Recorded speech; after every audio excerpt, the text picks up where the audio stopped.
So hello and welcome to this latest Books Crypto Club chat over Zoom.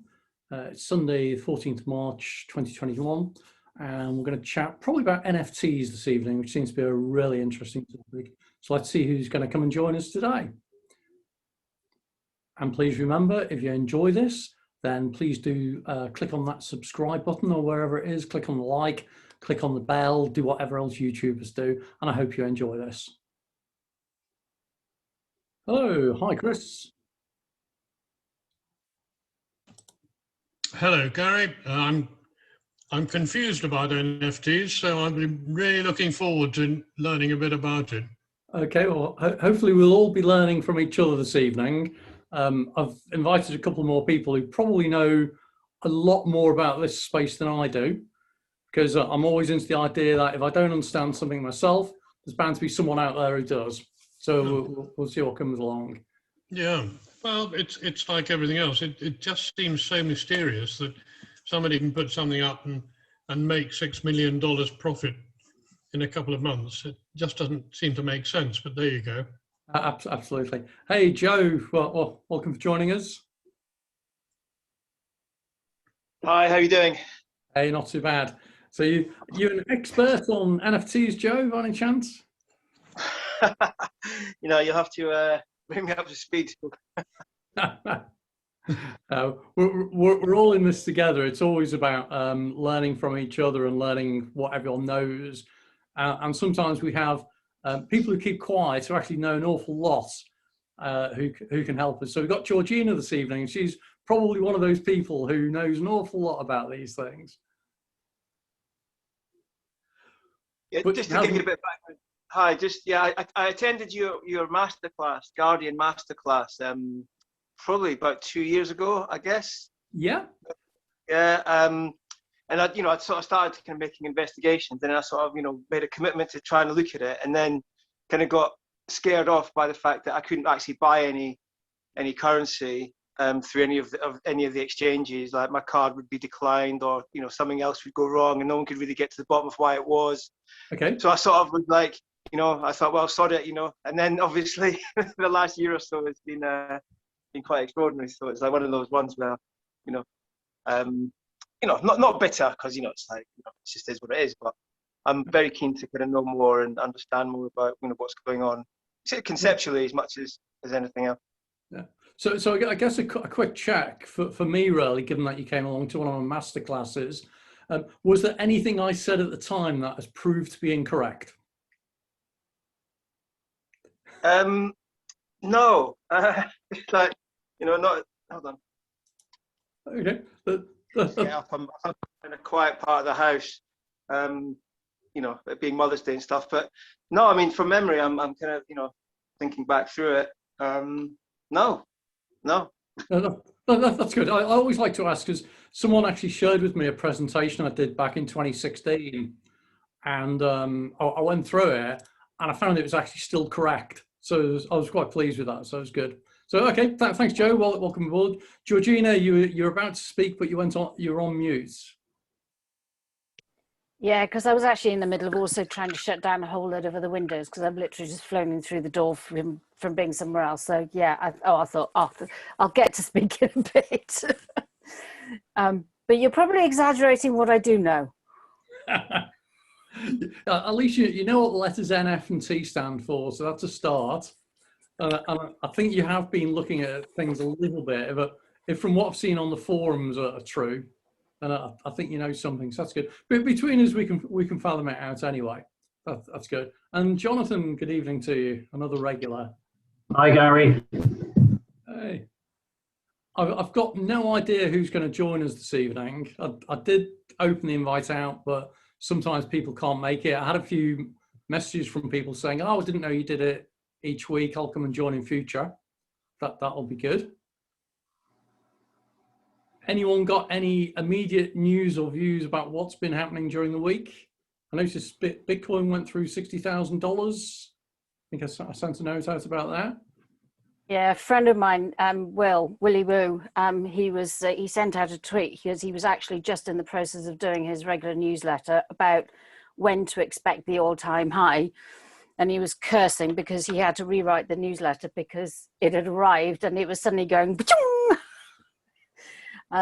but yeah, I think as far as NFTs are concerned, I think what would be really useful is to know what questions to ask, because my understanding is very much from the perspective of a designer, but designer in other fields. And it's like when you see digital art going for crazy sums of money, and looking at other potential applications for NFTs, I want to have an understanding of how it works, so that I know the right kind of questions to ask, and how to find the right kind of people to ask those questions. Okay, I think what I'm planning to do probably this week is to video a short kind of like NFT in 5 minutes primer, which will give people a good understanding. So if we take it back for a minute and say, right, NFT is a non-fungible token. So what do we mean by that to begin with? Just for anyone who doesn't know on that. So you think about something like Bitcoin. Bitcoin you can use for multiple purposes. You could potentially buy a cup of coffee with it, or you could go buy some real estate these days, or you could exchange it. You can use it for multiple purposes. It's not fixed. And you don't actually own a specific Bitcoin. You just own an amount. So it's a little bit like having a bank balance, where your bank balance says you've got £100 in it. It doesn't mean you've got 100 specific notes or anything. Whereas with an NFT, a non-fungible token, this is a very, very specific token that is typically targeted for a very specific purpose. So a bit like how you can't go into Starbucks and use your Sainsbury reward points. You can only use your Starbucks points in that. And an NFT is something that is very specific, so cannot be used for different things, which is where the fungibility comes in. And it's very fixed. And there seems to be different types of NFT. There are what I call the basic ones, which is simply where a record of entry on a blockchain represents the ownership of a physical asset. So it's a little bit like a share certificate, and it's almost like a numbered share certificate. So it represents something very, very specific. So that could be, it represents a piece of art in its simplest terms and the most basic things. And that piece of art might be cryptographically secured in some way to prove it is that piece of art, as opposed to a photocopy of it or something else. So that to me is like the base layer of NFTs. But then building upon that, instead of it having simply a record of entry in a ledger, it could actually be a smart contract. And this is where it starts messing with your brain quite quickly, because now you've suddenly got something that is not just a record of ownership, but is clever enough to recognize when it has moved in some way. So if Georgina sells me that token, it will know that it has been transferred ownership in some way. And if it was something like music, so it's like the equivalent of like an MP4 file or a video file or an MP3, if it sees that it has now changed ownership and it now sits in my wallet instead of Georgina's wallet, it may have the ability built into it to also transfer a micropayment to whoever the author of that original asset was. So that's quite powerful. There are companies who are looking at this at the moment for doing things like music licensing or temporary artwork registration or whatever. So not only can you use it simply to transfer the title deed, in effect, of a piece of art or something like that, you can get it to be really clever that it knows when it changes its ownership, and it can be used to pay royalties and all that kind of thing. And the coding logic of that, of you think about if you've got a piece of music with several players, musicians in the band, and a composer and whatever, and they all take a share of the revenue, you can actually design a smart contract to do all of that. I believe is the intention, or certainly going that way. I don't know how far they've gone with some of that, but that's kind of like at the other end of the spectrum, which is like a completely still fixed purpose token, but entirely programmable, that it knows about itself almost, compared to a simple register entry saying you own something. I don't know, does anyone have any other perspectives on these? Everyone's just shaking their heads. Go on, Georgina. No, I think, I mean, that kind of correlates with what my assumptions are, and they really are assumptions. I mean, I've been watching how, I can't remember the name of the guy who launched the first Twitter and the first tweet. Yeah, and he, you know, he's that people have been bidding on that, and I assume that that's now been sold. And from what I can gather, reading that and reading about that and reading about digital art, that there is something written into that contract that the originator does get a commission. They always get, so every time it's sold, it's a bit like licensing, because in the art world, if you do a design, you can license it for somebody else to print and transfer that design onto other products. And what I'm particularly interested in is to see how a digital art, which itself could be encrypted into the contract, because if it's digital, it's basically, it's going to be, you know, it can be converted into bits. I mean, it's zeros and ones.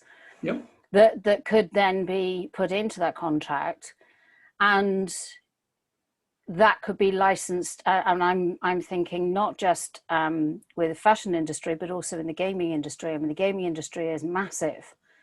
And there are certain things with that we achieve with fabrics in real life that could perhaps have a value in the gaming industry, because of the way that we treat the fabric. It actually affects the way that it moves and the way that it might actually visually appear in a digital gaming or digital environment.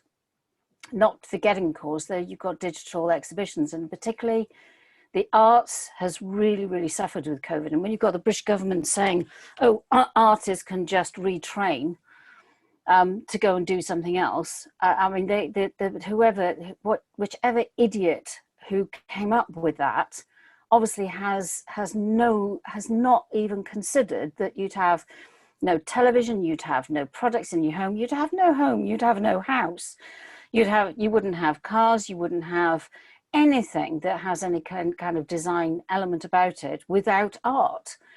It's a fundamental part of our needs in human society that is on a par with science and sports and all the other subjects. So I think that there's going to be a need, but also there is going to be the potential markets for being, and again, because of COVID, many artists they haven't been able to do concerts, they haven't been able to do exhibitions, they haven't been able to do performances. I can see that there's going to be a growth of digital experiences in the art world.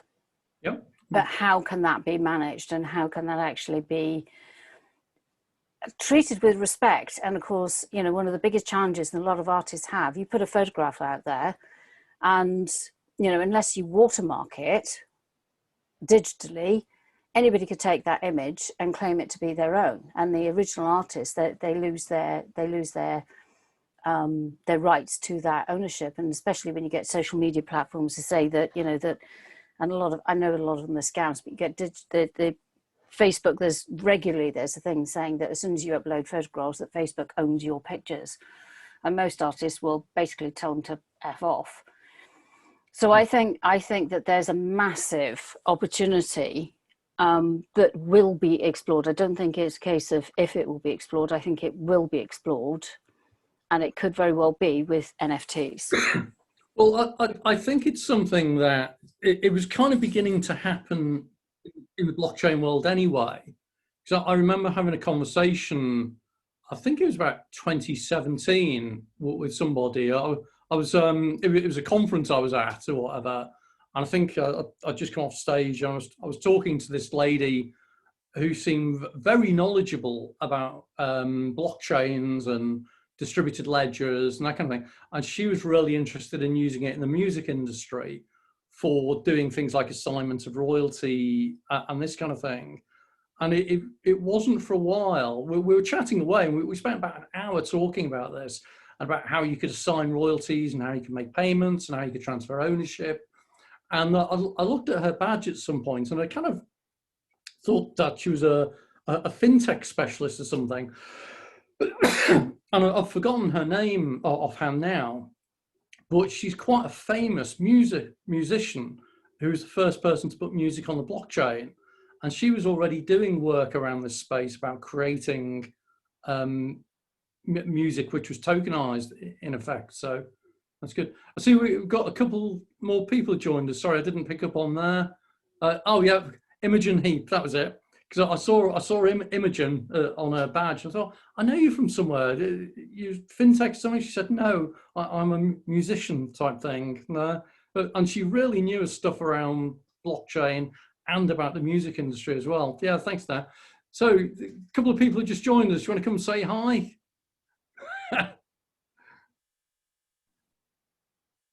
Everyone, it's Vinod here. Vinod, it was, you're coming in through with a code on your profile. I didn't know who it was. Sorry, I don't know what it came as. Hi. Yeah, pretty new to below novice level. Have been dabbling with some investment, small amounts on crypto, mainly Bitcoin, Ethereum. The NFT is kind of completely beyond my head, so I thought I might get some knowledge and teaching from attending these meetings. Yeah, that's good. Well, as I was saying at the beginning, this is all about learning, really. And the great thing about the crypto space is that as soon as you've learned about one thing, there's something else comes along. So, you know, originally for me, I was learning about blockchain, and then I ended up learning about crypto. And then all of a sudden there were ICOs suddenly appeared, and then there was crypto tokens, then there were DeFi, now there's NFTs now. So there's always loads of things to learn on that. So is it Phil, VHX? Who's that? Who else has joined us? This is Phoenix, Dr. Phoenix. It's a pleasure to be here with you. Hey, good to speak to you. So I was trying to work out what PHX was, whether it was a chemical symbol or a crypto code. I call myself Phoenix, and then PHX makes it so I can get past half of the username problems with all these websites and stuff. And, yeah, it's been following me. But I've got a couple neat things here that intrigue me. I really appreciate you putting together this NFT community that you've got going on. Hey, no worries. How can I help you there? Go for it. All right, so I'm pulling up my images in the background here so that I can cite something that I just read. And so I kept trying to tell people that there's something nifty coming together with these NFTs that's bigger than what we see. And so I track a bunch of the apes and whales and things of that nature. And in one of the rooms right now as we speak, they're discussing DeFi derivatives that are coming to NFTs as debt obligations might be one of the products. So if your NFT Beanie Baby sold for $69 million, people, then you could get $30 million liquidity loaned out against it and things of that nature. So they're turning these into CDOs is some of the thought process. And so I thought I'd share that and see what you've heard about that. Okay. So I'm aware of some of the things going on with that, not necessarily with NFTs, but it looks like they're using the asset behind the NFT as collateral for the loan for the CDO. Now, that's something that I know there's a team in the UK called Attestant, and they're doing some quite interesting things around collateralization and that. Robert might actually join us today if he's around. He could probably explain more on that. So it's something I've heard a little bit about, but not that much. And also yield-bearing NFTs seems to be something that people are spinning up. And so when I looked into the NFTs at first, and I released one in August at our virtual metaverse that we released, I was like, an NFT is everything. Why are we even calling this an NFT? It's another token. Like, just give it a freaking ERC number. What are you doing? But NFTs are here to stay, and they're not going to go away. And everybody's added an NFT logo into all of their apps, into their websites, into their platforms, their dexes, their this, their that. And so now we've got to figure it out. So now let's talk about sharding. Would you enlighten the new folks and myself, please, to what the heck does it mean to shard a single NFT? So I think it ties in with some of the things that you're saying. So first of all, I'll offer a comment on calling them NFTs as opposed to any other tokens. It's kind of the same with ERC20 tokens for smart contracts for ICOs or crypto tokens, or whatever is it ERC 721 something. The problem is, as soon as you start calling them crazy names like that, people get a bit confused. Whereas NFT sounds quite trendy. And to call it like a non-fungible token, it's like, it sounds something like new and interesting, whereas it's actually been around for a while. In terms of yield funding ones, yield generating ones, I guess that's no different to what they were doing a while ago with, there was it a baseball player or an American football or something, where they basically tokenized his future revenue streams. And in a way, if you're kind of like yield farming on a token, it's almost like securitizing the future revenue stream of the asset that's behind it. So I can imagine a few people doing that, because what I didn't realize is that whereas a lot of financial instruments are regulated around the world, securitization of future revenue streams is not regulated. And so this is the best of my knowledge, certainly for the UK and for the US. And so I'm wondering if people are beginning to use NFTs as a way of weaving their way around regulation, perhaps. I'm of that ilk. I'm of the, like, do I go and spend $20,000 to $90,000 to get a proper STO, securitized token offering with Wyoming as a LAO, a legalized autonomous organization, versus a DAO, but it can also be a DAO. And this great website I saw, otoco.io, I think, allows for us to register corporations on the blockchain. Okay. But the other day in Texas, my associate registered his car to his VIN and then lends his car out to people. So why couldn't we create a corporation under another entity instead of an individual and produce some sort of DAO that is a LAO? So that's what's happening already, isn't it? Because I was having a conversation with a law firm a few months ago, and they didn't tell me what they were working on, but they said, "Can you just take a look at this project?" And I took a quick look at it, and it was a corporate structure of, I think it was a New York incorporated company with a special purpose vehicle in the British Virgin Islands or Caymans or whatever, another company somewhere else. And when I looked at it, I turned around and said, "Oh, so is this a real estate project then?" And they said, "How did you know that?" And I said, "Because it's the exact structure that I'm seeing happening all over the place." So the idea of registering an entity in one place and then using that as a means of accessing other areas or doing other things or having share ownership in that asset, so I don't think it's that new. So the next one is esports. We've got esports teams, right? Mm-hmm. And so theoretically, I could register each person as an NFT, shard it, allow people to invest in it, and then they could get dividends on his winnings, while then DAOing the team and the individuals. You could then gamble on the individual score and not just the team's winning. And then you can parlay the gambles of, like, 3 other men are going to die and 7 are going to do this. So my first foray into thinking I was a computer kid was I created a packet sniffer to track the scores in video games. And we called it Game for Green.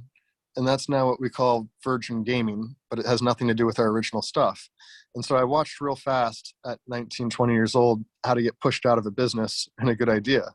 Mm-hmm. And so now at 37, I'm going, okay, I better get back in on this technology thing. I'm looking at, like, creating influencer spaces, creating one influencer space, then linking it with a bunch of different real estate, tokenizing the real estate, creating a DAO, then allowing the camera vision to track the people, and then tokenizing the spaces. So like, for me, I feel like smart contractual spaces is something that I really want to see come together. But does it connect to an NFT? I mean, I guess that's what they're shopping and selling. Well, I guess it's kind of like that. What you need to be careful of, though, with the likes of real estate, and this is always the problem when the digital world hits the physical one, is that you may find that, I know this is the case in the UK, is that there is a limit to the number of people who can be registered as a shared ownership of a property. Okay, and this is why they went through a whole phase with the ICO craze in 2017, 2018 of doing real estate ICOs, and almost all of them disappeared eventually because they focused on the ICO side of things, they focused on the token, they focused on the economic incentives, and then finally they focused on the physical world and what the laws are and went, we can't do this. And so that's why the solution was to effectively get a special purpose vehicle created, so a separate company which would own the asset, and the tokens represent ownership in the special purpose vehicle. And that's a kind of a workaround. So it then means that you can trade the tokens without paying taxes on asset property transfers and that kind of thing. And it overcomes this limit of how many people can own a share in a property type thing. Loving it. Thank you so much for bestowing your wisdom here today with us. I should be sending an invoice out for this, shouldn't I? I mean, it's coming to the point where to truly pull off an STO and to feel confident about it, that you do need to hire the professionals and people do need to put their name on it. I personally won't spin up people's projects, even though I could, unless they go and pay those people, because I don't want to be seen. I want my future. I want my family. I want to fly in between the different countries. And like, yep. People think this is anonymous. Let's just be real. The reality of digital and technology is it's here to keep track of things, not to make them disappear. You're right. And it was interesting, one of the companies I was an advisor to, I did a TV interview with them at one point, and the interviewer said, so, what is your job as an advisor to this company? And I pointed to the CEO and I said, it's to keep him out of an orange jumpsuit going on a short notice trip to America. And it was literally, my job was to keep him out of jail, in effect, by saying to him, you might not want to do that, you might not want to do that. The SEC might be interested in this and so on. So yeah, I agree. I think you're right on a lot of those things. Bringing does anyone else have any thoughts or any comments or anything around this NFT space, or are we all just learning at the moment? I really liked what Phoenix was saying about smart contractual spaces. Immediately, I think that lends itself very well for, shared co-working spaces, because when you look at, again, how COVID has affected people working from home, I think that shared working spaces is going to explode, because they may not necessarily want to work from home, but they may still work locally using a space that's designed for people to come and go as they please. And the spaces already exist. But I think that, potentially having a timeshare, if you like, on that space could be an easy transition from direct ownership per se. But I think that there's going to be all sorts of things like that which are going to emerge in the marketplace and could be very exciting. But I also think that they will piggyback on things like, how Airbnb and other sites like it have already disrupted an industry. And it's a natural transition into actually being more efficient in the way that it's actually recorded. And in fact, those sites like Airbnb and the various other different, because you can share vehicles, you can rent your garage out, you can rent your parking space out in all sorts of places, particularly in cities, they're very popular. They're kind of the test bed for it being transferred, and it's the mindset is also being cultivated, because part of the problem with anything like this. It's the adoption of it. If people don't understand what it is, if they don't understand the technology, and particularly if the people who are designing it don't make it user friendly and they don't make it, you know, very intuitive to use, it's too much hard work. You know, they won't be bothered. But these things are already disrupting traditional ways of actually functioning on a day-to-day basis. So I think there's going to be some very interesting developments. I think you're right. I think if we link in three major things that have fascinated me, one is the way that I will willingly leap into a stranger's car and travel from a city I don't know to another city I don't know, never speak to that individual, and never hand them over any money during the trip or after the trip. That to me is transformational, and that's Uber. And you know, that's just an amazing experience. To have the ability to go and stay in someone's house when they've gone away by consent, you know, just for the day or the weekend or whatever, and that's Airbnb. And then you've got the third one, which is WeWork, which I think WeWork, there's a great opportunity for it to evolve into a regional based hub. So rather than me going all the way into London, which is like a 80-kilometer journey or whatever, to go and sit in a WeWork office in London, why don't I go and sit in a WeWork office in my local town? And that might be just like an 8-bay facility or something, where I could just rent it by the hour. But there's somewhere locally, they just opened something, and they're charging, I think it's £3 per hour for you to use their desk, which makes it quite comparable to what I've been using previously, which is where there's a firm called Starbucks that you might have heard of. And they do a similar thing where you hand over a couple of pounds, they give you a free cup of coffee, and you're allowed to sit at the desk with your computer. So I think there's the mixture of Airbnb, Uber, micro WeWork, and smart contracts in some way to start micro booking time. I think is a good one. We've been looking into the ultra high net worth individuals have all of these assets that they want to hold on to themselves and they don't like to share. And now their next generation has them and they don't really care. Mm-hmm. And so if you look at the timeshares that used to be like the condos and the hotels and the casinos in Vegas, then you'll notice that they started to trickle into $5,000 to $50,000 a night homes, and groups came into there. And so we've been, I come from the yacht world, and I haven't had a yacht client yet, but I've got a yacht company that's interested in doing this type of service where you can buy in and then you get your money back at the end because you allowed your money to be in a yielding situation. Mm-hmm. And so now we're looking into homes, expensive homes, because they already have all the cameras. So adapting a robot into the facility, and whoever rents the facility can put a hat over it if they want, but they get a robot concierge. It allows for that next level of freedom. Mm-hmm. So that you can have your concierge right at your face and it doesn't feel like there's somebody over your shoulder, but the cameras are capable of tracking everything and you've already got a 3D model of the facility. So now we've got a group that's got 400 properties, and I've just started speaking with him, and he just jumped on the crypto bandwagon this week. And so he's like, everyone wants to play with crypto, so teach me how to do this. Yeah. So trying to figure out situations like that, I think will be really key.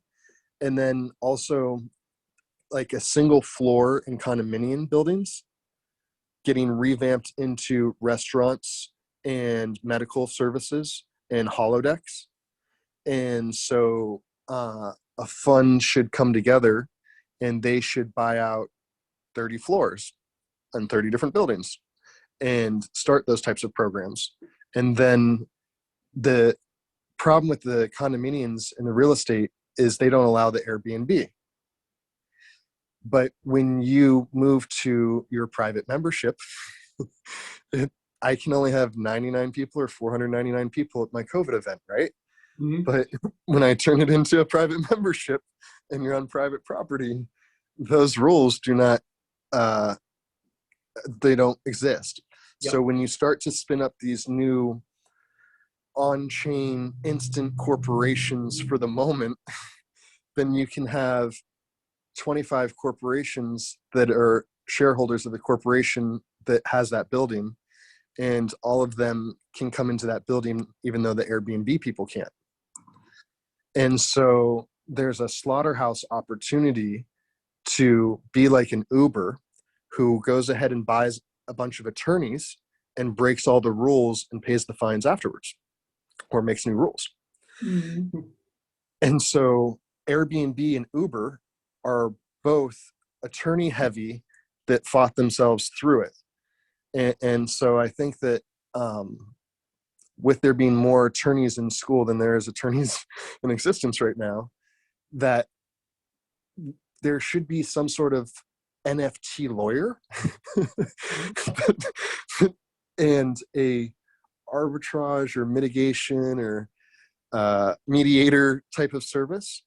And so we've been thinking about, and I just don't like ripoff report, but where's the blockchain ripoff report? What do you mean by that specifically? Have you gone to ripoffreport.com? No. Oh, so anybody can make a complaint, and you can spend $2,000 to $5,000 to add to the complaint, but you can never remove it. Okay. So ripoff report is basically an extortionist, and I don't like their ethics, truthfully, even though I'm not on there, and I've contemplated putting some people on there, but like somebody out of spite could just talk back, and now your name's attached to it. And oh my God, it's no good. But I think a blockchain ripoff report and mediations is, or an NFT. I think there's something that's coming there that just hasn't boiled over just yet. Are you aware of a project called Materium? That's the third time I've heard it today. I don't know very much about that. Okay, so if you're on the NFT community group, one of the guys who joined last night, Vinay Gupta, is the CEO of Materium. And Materium started off originally, I think it was around supply chain or something in some way. Then it went into tokens, then it went into dispute resolution. And it was an alternative form of dispute resolution if I remember correctly, it was almost about using a DAO type approach to come up with arbitration and resolution, that kind of thing.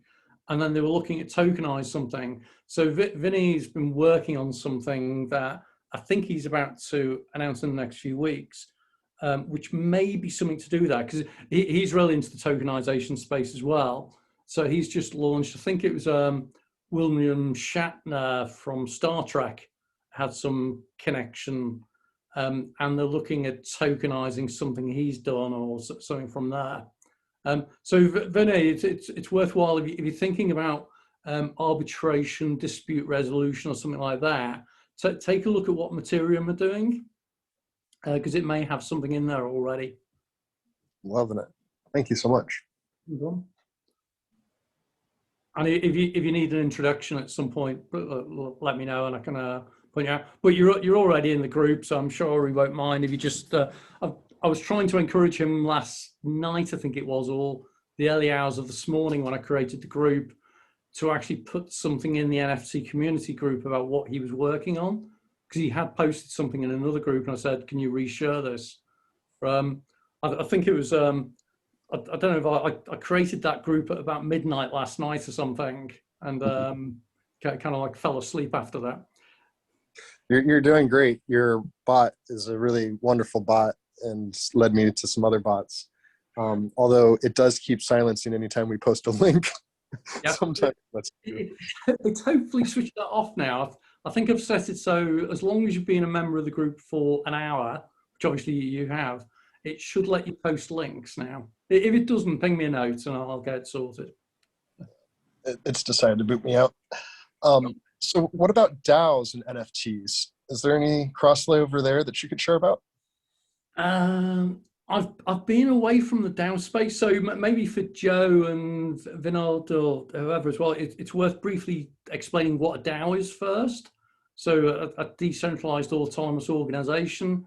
So this idea that you've created what's effectively a company, or it's a company run by software, and you have the potential that people who own DAO tokens effectively vote on things. That's my understanding of the context of a DAO, that it allows decision making by the community in some way with it being decentralized.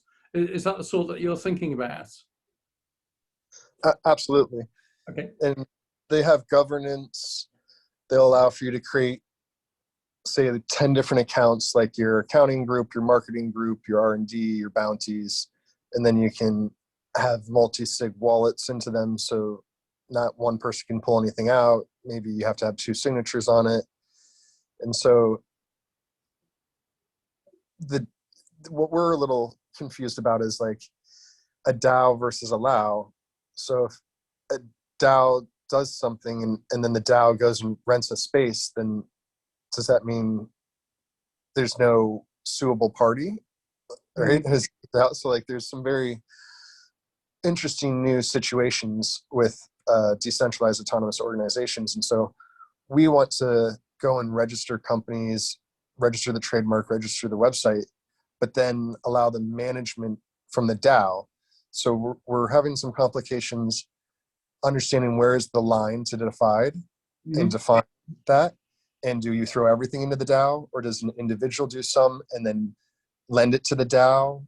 Or and I think this is where, again, it's this problem of technology and the physical world connecting at some point. Where they connect is the collision point. And you got the challenge at the moment with the DAO, is that people are arguing that DAOs are great because there's no individual legal responsibility anywhere. I would argue that at the point at which either people are physically hurt or lose a lot of money, you'll always find someone who's accountable. And that was kind of the route that the original The DAO was going in 2017, I think it was, when $100 boom. Yeah, when there was like $50 million suddenly went out because of the bug, that there was the potential there of possibly a class action starting off. And, you know, lawyers will only pursue a case if there is somebody at the end of that chain who's effectively got the money or got the insurance in some way. And so I think ultimately people are claiming that DAOs, you know, that they're just virtual, they don't exist, there's no legal, physical person responsibility. There's always somebody. It's like you say, you've registered trademarks. That means you've registered them against some legal entity in some way. And that legal entity is registered as effectively a corporation or a person. Yeah, it's going to be fun. So then can you turn every intellectual piece of property into an NFT and put it on the DAO? I think that's where some people are going. You know, I think that's the vision, that there's no reason why anything of IP, whether that is software, music, video, artwork, certainly anything digital, that there's no reason why the ownership of that couldn't be registered on a decentralized ledger in some way and have a cryptographic hash against it to prove that that is the original and that kind of thing. So it's piercing the veil. It's the whole corporate veil situation that's going to start occurring. Yeah, yeah. But it's great as well, because it means you can do things like if you've got multiple contributors to IP, then potentially not, I mean, where at the moment you've got WIPO, so you've got the World Intellectual Property Organization, which is where you register IP. All that does is it registers the idea and who the creator was or whatever. It's not responsible for distributing licensing fees or anything. Whereas with a smart contract through a DAO or whatever, or certainly through an NFT, you could get the NFT to actually issue the royalties for every time it's used or something. Yeah, the one thing we've been seeing on the NFTs is we can put a royalty on it, but somebody like myself, and I'm hosting a lot of events, I know a lot of musicians, So the royalties to the musician, yet he's not on the computer, and I'm here trying to figure out how to put 72 to 106,000 photos into an NFT batch. Yep. So what we realized was the cost to mint these wasn't worthwhile, so we'd have to do it on a side chain or an off chain. Mm-hmm. And then we realized, wait, let's not mint it until the buyer buys it. Mm-hmm. In the transaction process, and he can pay the tax. Yeah. But certainly there are all sorts of things on this. I had there's somebody I met up in Calcutta a couple of years ago, and she's doing some stuff around the music industry, whereby independent musicians who don't want to go with a big name label want to produce some music, but the music is multiple musicians, and they want to share out the fees, and they want to share out the royalties. And it comes back to what we were saying about Imogen Heap before as well, because she was saying about how it's different. If you produce a piece of music and it's played on radio, you'll receive a fixed fee. If it's played on a streaming internet radio station, you get one tiny percentage instead. And then if you produce it on a CD or whatever, you get a different thing. So they were looking at using smart contracts to differentiate what medium was being used to play that music and pay things out in that. Anyone else have any thoughts or questions or anything? Joe, how's this all sounding to you? Is this all a different league again as to what you've been seeing so far? Or has Joe run away and Jonathan's run away? No, sorry, I'm doing like a serious multitasking operation, cooking dinner. It's Mother's Day, so I'm literally, I've got one marigold glove on. I'm trying to work out how I can incorporate an NFT and a DAO into my, my current strategy and thinking. So I'm following it pretty well. I did buy that Dan Tapscott book, was it? Got Yep. that kind of a bit out of date now, I don't know. But I was kind of wading through it. So my thoughts on NFTs are, if I understand it, it's about kind of ensuring that for example, an artist or a musician or whatever is paid appropriately. The current projects that I'm working on are sort of around how to ensure communities. It's more I guess more of a kind of commodities type play. But how do you ensure that the kind of communities, and for example in Peru that I'm in contact with, how are they, who were kind of cut off from state funding, during the pandemic, literally, there's a lot of money getting pumped out from the center in Lima, but it wasn't getting to the, to the kind of more remote communities in the Amazon. So, how to start building, appropriate kind of financial structures to ensure that the commodity that they are producing and they're remunerated properly for it without having to go through the various intermediary steps of government and local authority and so forth. It reminds me of a time when I was in Russia and Vladimir Putin had signed off a ton of money to get pumped out into, so I'll put myself back on camera. Here's a marigold, I wasn't lying.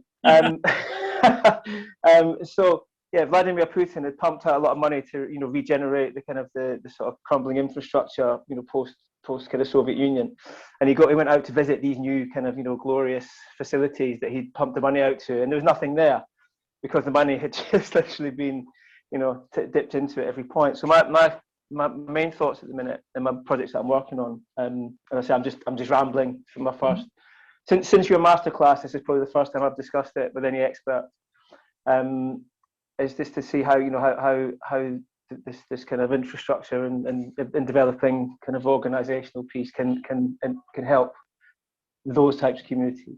So have you heard of the United Nations Save the Children Fund, the work they were doing with blockchain and with charitable donations? Okay, so I use this one in a lot of talks to say how it is that blockchain is going to cure world hunger, or it's certainly going to help towards it. So the United Nations in, I think it's 2018, were running a project about putting cash donations on the blockchain, because they'd worked out that I think worldwide charity donations in cash equates to about $150 billion a year. So a massive number, of which about $50 billion a year disappears. And, you know, this is the Putin type thing, that it was either due to criminality, illegal activities, bad accounting or whatever. And so they were looking at putting cash donations onto a blockchain that you could then trace right the way through to where the cash was actually used.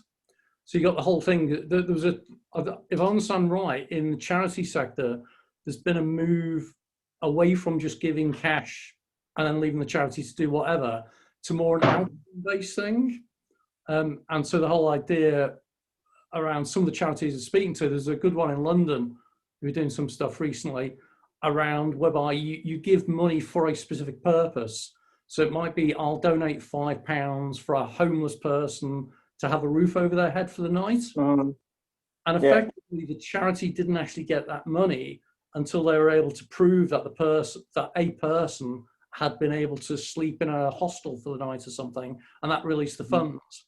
So that was a quite good one. That was, I think it's the project Alice. So I think it's alice.si, which is okay. a great team, particularly because the couple who are doing it, they used to come along and give talks about it. And if you think you've got your marigold on and you've got problems, they used to bring their 1-year-old baby with them. And talking about this project and everything, they just carried on, and the baby just like, oh, you're talking about tokenization, gone. So check into alice.si, which is around funding for charities. It was local initiatives rather than global. And then save the children. If you type in something like Save the Children blockchain, I think I knew the project manager who was working on it, whose name escapes me at the moment. But yeah, so there have been some things doing what you're trying to do. Amazing. So yeah, and I'm really interested in that the discussion around, you know, sort of localized sort of, you know, working hubs as well. Really interested in that. You know, as I say, once I kind of get deeper into the kind of terminology, and some of it, of course, is a little bit outside of my kind of area of expertise. But I'm you know, it's you know, despite having kind of, you know, there's a sort of a, like say, when technology meets the real world is the kind of question that is a very important one, because that's still, to me, a part of it that I don't really understand. You know, at what point, you know, all this kind of stuff that's happening, is it just about making money in the real world? Do you know what I mean? Is it like, is this sort of, you know, a lot of fancy stuff, and notwithstanding the kind of, you know, myriad benefits, and I've read about them, and obviously you've spoken about them. But is it about, you know, just the kind of engineering sort of, you know, margins and cash, and so we can, you know, spend it on stuff here? Well, that's something where I think everyone got very excited about blockchain and crypto a few years ago, because it sounded like it was a total reshaping of how we did finance and life, and it was libertarian, and it was all fantastic. And I really liked it for that reason. The thing I really liked about the crypto world was it wasn't possible with crypto to go into debt. I cannot send you Bitcoin that I don't own. No, I have to have Bitcoin before I can. So that was fantastic. And then, you know, as you were saying before, all of a sudden people are creating these synthetic instruments, which are the equivalent of collateralized debt obligations. And then they're lending against crypto. So you've got the debt economy and that. So I'm very sad to admit that the crypto world is now effectively mirroring what the traditional financial services sector has done already. And it's doing it every bit as badly, but with coding bugs in it as well, which means sometimes things fall over. So this is funny, where we were talking about Dows and that kind of thing earlier on, the big failing in 2017, 2018, the Dao was something that was a great idea, but had a bug in it and it all went wrong. And now one of the guys behind that, Gavin, got his second name now, he's involved in a project called Polkadot, which is about blockchain interoperability, which is really interesting. And I thought he was beginning to look at NFTs or something as well. So this whole space, you start learning about crypto, and then you realize you have to understand what goes on in the traditional financial world as well. Yep. Yeah. On the Peru thing that came to mind, You could have a QR code on the doctor that jumps on the bus that runs up and down with the donations thing, and somebody could pull out their phone, say exactly how much they're donating, and throw it in the bucket. And so then the person that's there would validate, they would validate. And so, you know, right now it's about money, and I hate to say this, but I think crypto needs it to be straightforward. So the idealism came. We started with the underground, and then we went to the idealism, and then the big banks and the money people came, and now the developers finally got their money, and now they're spinning out a bunch of crap to make a bunch of money. And then our regulatory bodies just went from 2 people at the SEC that could sign paperwork to investigate you to 36 different individuals can sign paperwork to investigate you. So there's not just 1 or 2 at the thing. Each one of them's got their 1, 2, 3 projects that they're going after. So I think that the shift back towards morality and social impact definitely will come back around. I certainly got that hope that with regulation, it will begin to improve some things. I just wanted to bring in, just before we close, we've only got a few minutes before we wrap up for the day. You know, Chris or Jonathan, have you got any thoughts or questions or comments or anything? Or is this all sounding a bit on the edge kind of thing? No, it's really interesting. I mean, I don't know anything about NFTs other than keep on seeing the acronym popping up in all sorts of conversations and online, and just having a very, very basic understanding of NFTs and really sort of equating them with collectibles, I guess, and you know, the sort of being able to identify the ownership of that collectible. It's kind of CryptoKitties version 2. Well, I mean, many years ago, for a short period of time, we actually sold Beanie Babies, and Beanie Babies, there certainly were certain Beanie Babies that were very, very collectible and were earmarked to be very limited edition. And NFTs would have been an absolutely ideal way of identifying those and then being able to resell them. But then obviously the news this week that someone sold something for, was it $63 million or something? A lot of money. Yeah, it certainly does seem to be a developing trend. So it's interesting to hear just a bit more about it. That's good. Chris, are you okay with that? Yeah, very interesting, completely over my head. How does that apply to the average investor if there's an opportunity with NFTs? Yeah. So in some ways at the moment, the way the initial NFTs seem to be going is that they're just a digital representation of an asset, whether that's a piece of art or a piece of digital art. So in some ways, it's just opening the market up a little bit more. So the art world is relatively small, and this may simply give access to more people in some ways.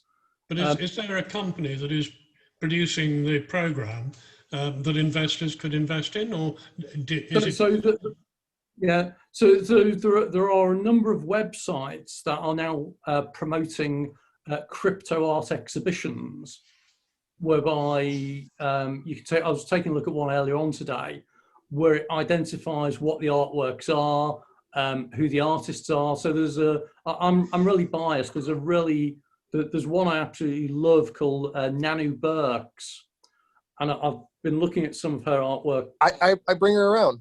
Really? I do. I sent her to South by Southwest with Harry Clark. She's brilliant. I love the work she's done. That's really awesome to hear, because now I get to connect some dots for you. Well, thank you for that. But yeah, so she's really good in like the digital artwork that she kind of does and some crypto art. But there are events now where you can just see, it'll come up and it'll say that there's going to be a token sale, or there's going to be a crypto artwork sale or an NFT sale. And you can just, it gives you the bid range of where the bids are going to start, just like normal art galleries kind of thing. So Chris, if I can find some links, because I was looking at some earlier on today, I'll share them through the Crypto Club WhatsApp group, because that might be of interest to other people as well. Brilliant. That'd be Okay. great. Folks, I'm conscious, sorry, we're on to 6 o'clock in the UK right now, which is where we normally finish for the day. So I was going to say, and thanks for that email as well. I was going to close this off. Thank you all for coming along. Hope it was of interest. Maybe you've learned something. I find with things like this, where it's something new and interesting, you probably don't understand 90% of it. And then the next week you'll not understand 80% and 70%. So you can, it's kind of an evolving thing, and you learn things bit by bit. But hopefully, anyway, you found it interesting. Thanks for coming along. Thank you, Gary.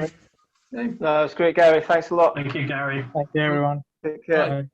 Cheers then, Thank you. folks. Bye Great now. to see you.